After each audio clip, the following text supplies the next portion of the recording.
Thor, the Thunder God Avenger. Since the rise of the MCU, he's become a pretty well-known and well-liked household name. He's strong, he's cool, and his story is incredibly unique when compared to most other superheroes. However, in spite of his mainstream success, this character's cinematic presence has actually fallen pretty far from where his potential could have led him. It would seem that despite being a relatively reliable and consistent character throughout Marvel's comic run, the MCU creatives couldn't really pin down who they wanted this guy to be, and each of his movie appearances saw him getting pushed and pulled into all sorts of peculiar directions in order to try and keep him relevant. Let's take a look at Thor's entire MCU journey to examine why and how he turned out the way he did. Thor's first film was Thor, fittingly enough, and already there are several problems that will spread and grow long term. This film as a whole was mostly just okay all around. It's not the worst thing Marvel's ever made, but it's also not the best. A major issue with this one is that it comes off as rather uninspired. We get our first look at a live-action Asgard, and in order to portray this place as mythological and mighty, the filmmakers decided to paint everything gold. Gold is a well and good royal color, with some comic precedents. However, when it's all you get to look at because it's caked over everything, it quickly becomes off-putting.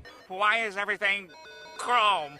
Everything is chrome in the future! This place could greatly benefit from more of a blend with nature, along with other welcoming colors to help enhance the gold instead of drowning us out with it. Asgard is meant to be a heavenly paradise, but the look they went with comes off as very industrial and unhappy. The design of Asgard gets tweaked as the films go on, but it never truly reaches the full potential that it has. The frost giants are displayed as slightly larger blue dudes in generic monster makeup, but they could have been these terrifying colossal giants made up entirely of ice. Once again, the result is very far from where the potential could have led them. The Bifrost is shown to be a flat bridge with some twinkling lights, instead of an actual arcing rainbow that rests upon clouds. When Thor and Loki fight, their godly powers are expressed by having their weapons just spark a bit when they clash. It's not horribly offensive, but it's just generic and lacking in fun and creativity. A fight between Thor and Loki should be endless entertainment because of how fun their powers are. Thor has incredible strength and can control lightning, but on top of that, he can also control the weather, which we don't really get to see in the films a whole lot. He can cast not only lightning, but also rainstorms and even tornadoes, amongst other things. Loki's powers are especially fun, given that he can do nearly anything that constitutes an illusion. I've already spoken about Loki in great detail in my Villain Problem series, so check that out if you haven't already. But the bottom line is that he has so many great and exciting powers that we pretty much never see in the movies, which is such a shame because his powers would be incredible to witness if brought to the big screen. Thor 1 and the Avengers show the best betrayals of his scheming and mischief, but after that he just becomes a knife boy, and his illusion powers are never given the justice that they deserve. And on top of all these other issues, is that this film is our first look into Asgard, and our first chance to see a brand new world completely alien to our own, but yet we spend 90% of this movie in boring small town America. It's understandable if the budget was an issue, and this film was the first of many, so we can give them concessions if they make rookie mistakes. But a spade is still a spade, and a boring movie is still boring. Thor is a fantasy series. We watch it because we want to fantasize, not to see the same things that we wake up to every day. And even if the budget for this movie was tight, it was still larger than any single Lord of the Rings film, and those movies all looked far better, while keeping us immersed in Middle-earth the entire time. As far as the characters go, for the most part they're all pretty well casted, and the costumes are also fairly on point, and largely get better over time. Thor's helmet gets reduced to a cameo, but it tends to come and go in the comics anyway, so it's no big deal. It's just a little odd that they would introduce it but not use it at all. As for Thor himself, Chris Hemsworth as an actor seemed to be a bit of a late bloomer, as it seems like he struggled a bit to give his character any personality for a long time, but that also could have been an issue created by the writers and directors that he was paired up with. The Asgardians in the film all speak in relatively plain English, but in the comics, the Asgardians all usually have a verbose, Shakespearean-like articulation, and Thor in particular is known for giving these great heroic speeches while using a fantastical and bizarre vocabulary, making almost everything he says exciting. Even his text bubbles are fancy. The earlier films made a decent attempt to utilize their unique verbiage. This is my bargain, you mewling quim. But by the time Age of Ultron rolls around, the writers have pretty much given up and just reduced Thor to millennial speak. Rock giants crumble under the blow of the mighty Mjolnir. I fear this brute won't be as obliging. Stay thy hand, Hela! We shall retrieve the Hulk! We? The Hulk's fists have addled your mind, Thunderer! Fight with me, brother! Or die alone! Soulless machine! How dare you strike the son of Odin! Hear me, Galactus. I am Thor the Thunderer, son of Odin, prince of Asgard. But today, above all things, I am an Avenger, and this world is under my protection. Just gonna pop out for a moment, pick up the kids, kill the bad guy, and then come straight back. This could have also been an understandably difficult part to act out, as Thor is a bit of a contradiction within the MCU, as he is meant to be a god. We are not gods. Okay, godlike being that has lived for thousands of years and has gained experience and wisdom in that time that allows him to wield his legendary hammer. But yet, this is meant to be an origin film, so Thor acts like an out-of-character child with no true life experience so that he can grow and learn on the hero's journey arc. While the irony of an immortal being having something to learn from a human role model is captivating, the writers seem to lean too hard on making him a young student and forgot that he is meant to have lived several lifetimes already. I think a better origin story would take place entirely on Asgard, several millennia before the modern age, in which we see a young Thor go on several Herculean-like trials in order to earn the worthiness of his hammer for the first time, then save his arrival to Earth for the Avengers. This would allow us to spend more time seeing the foreign realms of Asgard, and would let us get a better attachment to its characters. However, if you're going to make this an Earth-centric story, then more effort needs to be spent on giving Thor a bigger and more distinct personality. It should be clear that even though we're in small-town America, this character is being plucked straight from a fantasy series and is definitely a fish out of water. Aside from throwing a cup, the guy is rather soft-spoken and, well, normal, for lack of a better term. Even after losing his powers, he should still maintain the big personality and wild vocabulary befitting the Prince of Asgard. Don't get me wrong, the film does make an effort to do this. It's just that the execution was simply lacking compared to what could have been. That's a criticism you're going to hear a lot in this breakdown. Well, what are you waiting for? I don't know, something amazing, I guess. They also retconned Jane Foster into being some expert scientist, which I would say is ultimately a change for the worse, because for one, there's like 1 trillion Marvel scientists, and it's getting a little overcrowded in this world, so we could benefit from some diversity in occupation. But also, Jane used to basically just be an average nurse, which became compelling due to the unlikely nature of her relationship with Thor. It's captivating to think about how an eons-old thunder god could manage to be swooned by what seems to be a rather unremarkable mortal woman. You have no powers, no armor, no weapons. And yet I saw you risk your life to help the wounded. Why? Because they needed my help, so I helped them. I'm a paramedic, it's what I do. I'm Jane Foster. If you changed Jane to be more special in a way that would make her more likely to encounter someone like Thor, then that's sort of missing the point. We're going to talk about each of these human characters in greater detail, but we'll do that more towards the end. One change that was better though, was that in the comics, classic Thor was actually just a normal man named Donald Blake, who would pose as Thor because he came into possession of Thor's hammer, with the real Thor stepping in to take over later on. The movies just skipped over Donald Blake in favor of using the real Thor right away. That change was a better one because it's more straightforward, and the real Thor is more interesting than Donald Blake anyway. Sorry, Donald. And one last note before we move on to the next film. I just want to point out how absurd it was that they destroyed the Bifrost and acted like Thor would be trapped in Asgard forever, when everybody knows that he'll be back on Earth within the next installment. Like, have some foresight, people. The reasoning for his return wasn't even that good. With the Bifrost gone, how much dark energy did the All-Father have to muster to conjure you here? And they just fixed the Bifrost off screen anyway. If you're not willing to commit to breaking this thing, then just don't do it and spare us the fake drama. On to the Avengers, where Thor's role was rather small, but was used very well. His fights with Iron Man and Hulk were amazing, his relationship with Loki was well developed, and man, his cape had the best flow the human eye has ever gazed upon. That thing was glorious, and I wish they had kept it forever. His personality is still nitpick worthy though. They offered us small glimpses at his potential here and there, but it was never quite satisfying enough. This guy should have a ton of presence, and normal people should be in awe whenever he's in the room. Give him big speeches, big war cries, bigger words, and everything else that entails. The personality he was given wasn't bad per se, it just left so much to be desired. These issues persisted in Thor: The Dark World, as that film presents us with arguably the most boring installment within the MCU. I've already talked about Curse and Malekith to death in my villain series, so again, check out those videos if you haven't already. But on top of these two, Thor himself looks great, but man, his personality is just so dull. Jane, I fought to protect you from the dangers of my world, but I was wrong. I was a fool. I believe that fate brought us together.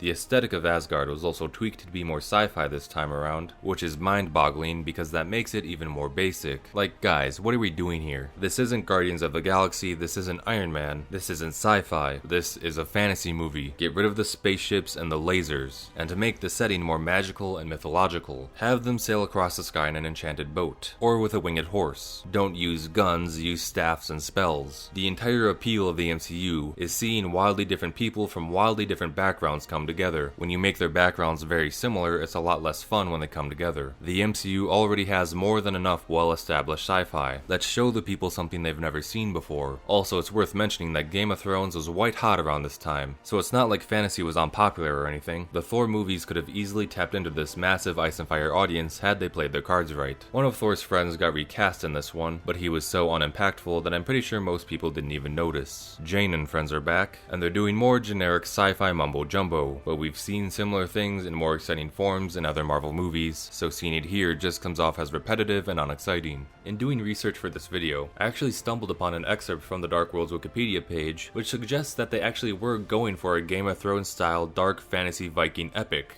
And upon discovering this, I have to wonder just how much crack did they smoke to make them think that turning dark elves into literal stormtroopers that chase around Darcy and her doofy boyfriend is anything remotely close to anything they described here. It's almost the exact opposite. Dark, Viking, Game of Thrones.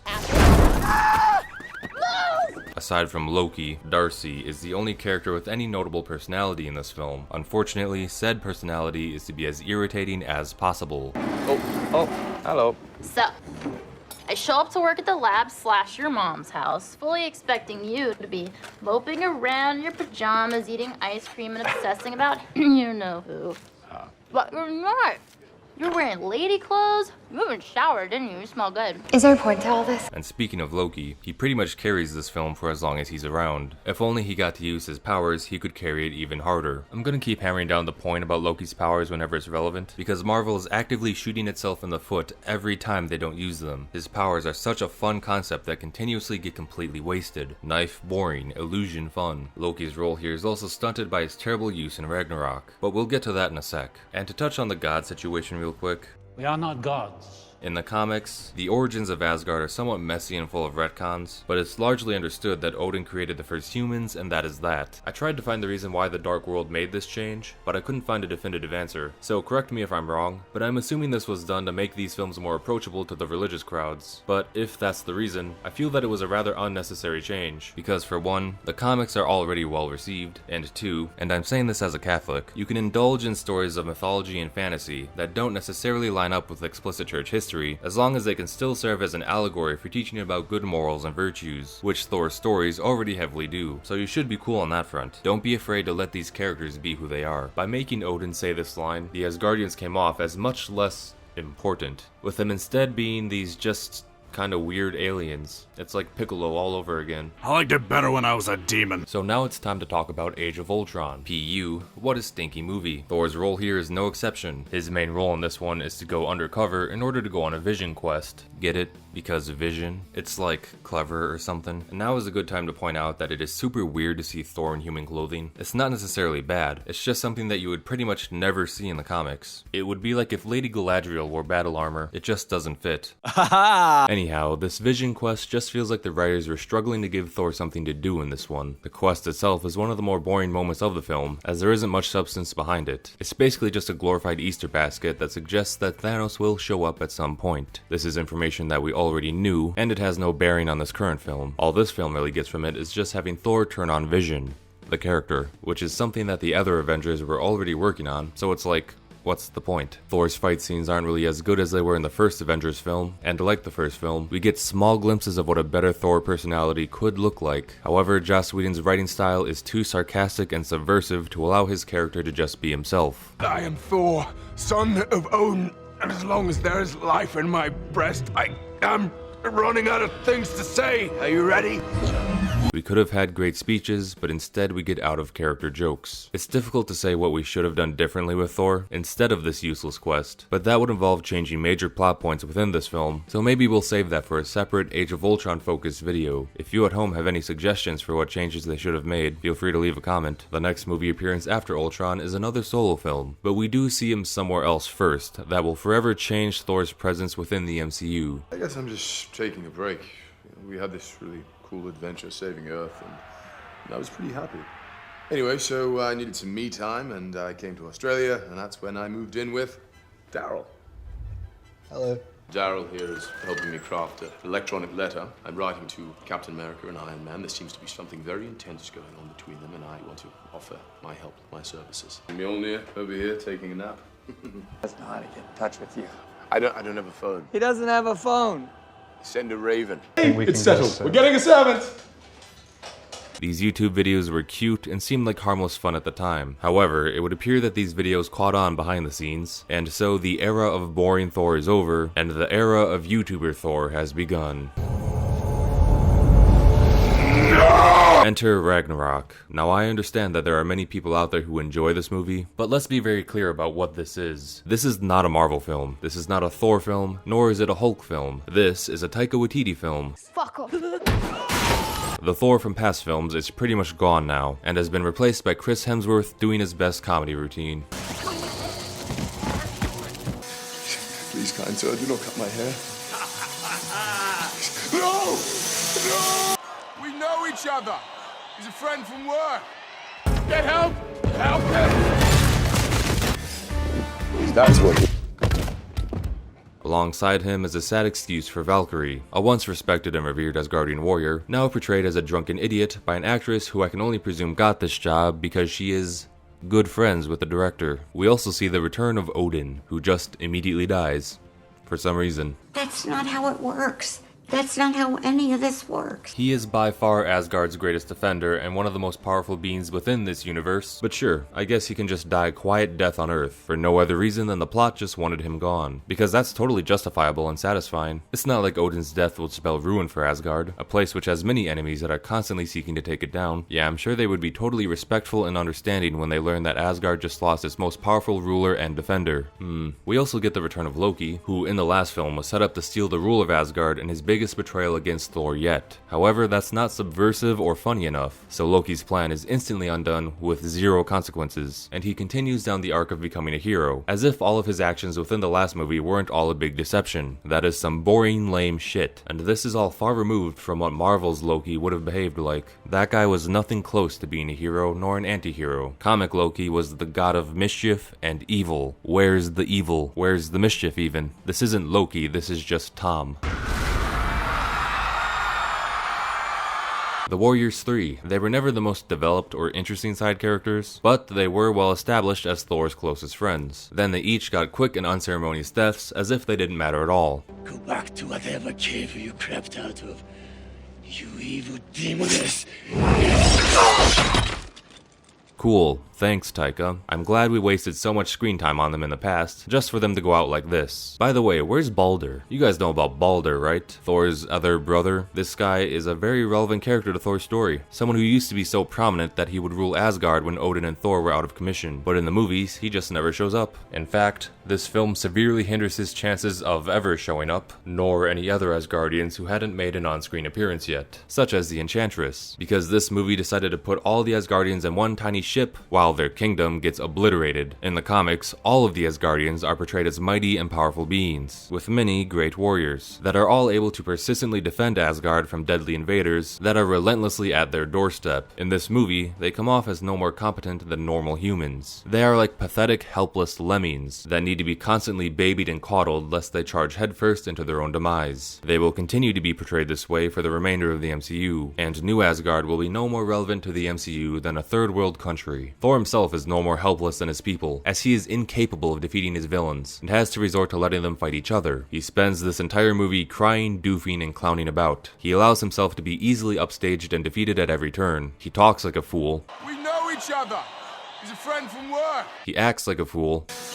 Please, kind sir, do not cut my hair. He doesn't resemble Thor in any way. He more closely resembles Chris. This film is a parody that for some reason was allowed to be made canon in the main timeline. It's a wannabe Guardians film that waters down the musical hilarity of those films by failing to understand that style becomes moot when it's oversaturated. The Guardians style also doesn't translate well to Thor at all, because the Guardians films are niche sci-fi that thrive off of exploring absurdity. The Thor films are supposed to be deep fantasy. Led Zeppelin is entirely inappropriate here. Can we not create a beautiful new fantasy theme in the same vein as Lord of the Rings or Game of Thrones? I'll say it again, the appeal of the MCU is seeing wildly different characters from wildly different backgrounds come together in ways that complement each other's differences. If you write every character to be the same wacky sci-fi funny man, then you've devastated the appeal of seeing these characters interact with each other. Thor especially should have an easy time being distinguished from all other Marvel properties, because his world is so wildly different from anything else within the Marvel universe. Abandoning his uniqueness in favor of jamming him into the same box as everybody everybody else is the death of creativity. This is part of an ongoing trend that I've noticed within Marvel, in that they find ideas that they like and stick to them relentlessly. And by they, I most likely mean Kevin. Here are some examples. Downey's Iron Man was a big hit, so Spider-Man was made to be just like him. The first Avengers had a decent amount of humor injected into it, which got a good reaction from audiences. So as a result, humor gets injected into everything, whether it fits or it doesn't. The Guardians soundtrack was a success, so radio music got injected into everything. Almost tasted that. Num, eat it up.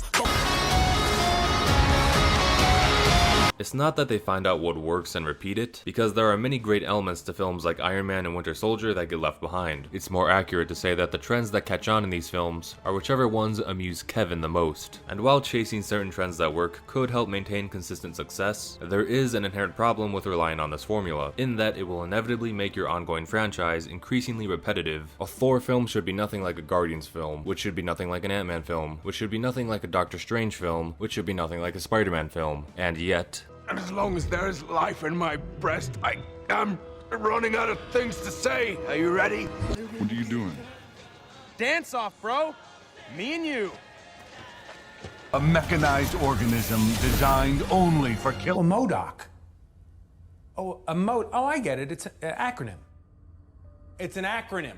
Hilariously derailing one-liner. This problem irritates me to no end because it is entirely preventable. Marvel's century-long history should easily allow each of its solo films to all be completely alien to one another, with each still maintaining a respectably high critical reception. Instead of creating multiple interconnected franchises that are all well-liked for their own individual reasons, they have created a fad. Kevin perfected his desired formula, which mainly consists of attractive people quipping around loads of CGI, with a post-credit scene to tease the larger story. Unfortunately for him, people are getting bored of this formula after having seen it play out so many times. But since Kevin relies on this formula so heavily, his only solution to remedy the boredom is to exaggerate this formula to its highest extremes, to the point where the jokes, the steroids, and the VFX artists are cracked out to their absolute limits. Thor Ragnarok is a perfect example of this formula being cranked up to 11. And speaking of Ragnarok, we can't have a proper discussion about it without mentioning the abysmal adaptation of the Hulk. I know we've ranted and raved about the Hulk in great detail in the past, but it's so bad here that it's worth repeating. Thor Ragnarok borrows many elements from the renowned Planet Hulk comic. Planet Hulk is a story where the Hulk gets betrayed by his former friends when they trick him into getting sent to an alien planet in a weakened state. Once there, he gets forced to fight as a gladiator, and during his time there, he steadily gains new allies and strength, while changing the hearts and minds of the planet's people, and inspiring them to revolt against the empire that rules over them, and thus eventually bringing about world peace, until he gets betrayed again. Planet Hulk is a great comic. It's also a comic that has nothing to do with Thor, aside from a brief cameo in a flashback,